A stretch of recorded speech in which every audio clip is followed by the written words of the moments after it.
South Indian চলচ্চিত্রে আপাতত সময়ের গ্ল্যামার কুইন পূজা হেগড়েকে তো আপনারা সকলে খুব ভালো করে চিনেন, কেননা এই তারকা তার কেরিয়ারে অনেকগুলো চলচ্চিত্রে অভিনয় করেন। সেখানে অবশ্য তার অভিনয় তার অনুরাগীদের কাছে নজর কেড়েছিল। সেই সাথে পূজা হেগড়ে রূপের জাদুতে অনুরাগীরা সর্বদাই ঘায়েল হয়।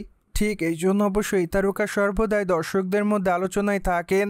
মোরওভার এই তারকাকে সর্বদা সামাজিক যোগাযোগ মাধ্যমগুলোতে সক্রিয় দেখা যায়, কেননা সেখানে দক্ষিণের সুন্দরী তার ইচ্ছামতো ছবি শেয়ার করেন।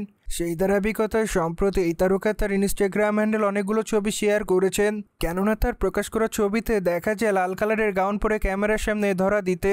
মোরওভার হালকা মেকআপে খোলামেলা চুলে তাকে দেখতে অনেকটা সুন্দরী লাগে। ঠিক এই জন্য অবশ্য তার রূপের প্রতি ঘায়াল হয় তার অনুরাগীরা। তবে তার প্রকাশ করা ছবির কমেন্ট বক্সে অনেকে তাকে মাই লাভ বলে দাবি করেন। সেই সাথে অনেকে আবার তাকে গ্ল্যামার কুইন লিখেছে। মোরওভার অনেকে আবার তাকে রেড কুইন বলে উল্লেখ করেন, কিন্তু আবার অনেকে ওয়াও লিখেছে। সেই সাথে অনেকে আবার তাকে অসাম লিখেছে।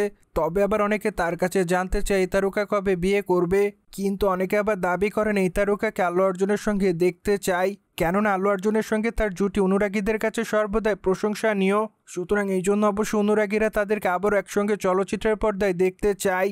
অন্যদিকে বর্তমানে পূজা হেগড়ের হাতে অনেকগুলো চলচ্চিত্রের কাজ আছে। মোরওভার তাই তো এই তারকা খুবই তাড়াতাড়ি সে সকল প্রজেক্টের শুটিংয়ের কাজ শুরু করবেন। তবে আগামীতে এই তারকাকে নেটফ্লিক্সের হয়ে কাজ করতে দেখা যাবে বলে জানা যায়, কেননা মাত্র কয়েকদিন আগে এই বিষয়টির আনুষ্ঠানিক ঘোষণা দিয়েছেন পূজা হেগড়ে নিজে। মোরওভার পূজা হেগড়েকে সর্বশেষ কিসিকা ভাই কিসিকা জান চলচ্চিত্রে অভিনয় করতে দেখা যায়। সেখানে অবশ্য তিনি প্রথমবারের মতো বলিউডের ভাইজান সালমান খানের বিপরীতে অভিনয় করেন। সেখানে অবশ্য তার অভিনয় তার অনুরাগীদের কাছে ভালো লেগেছিল। ঠিক এই জন্য অবশ্য দর্শকদের মাঝে প্রশংসা অর্জন করেন এই সুন্দরী।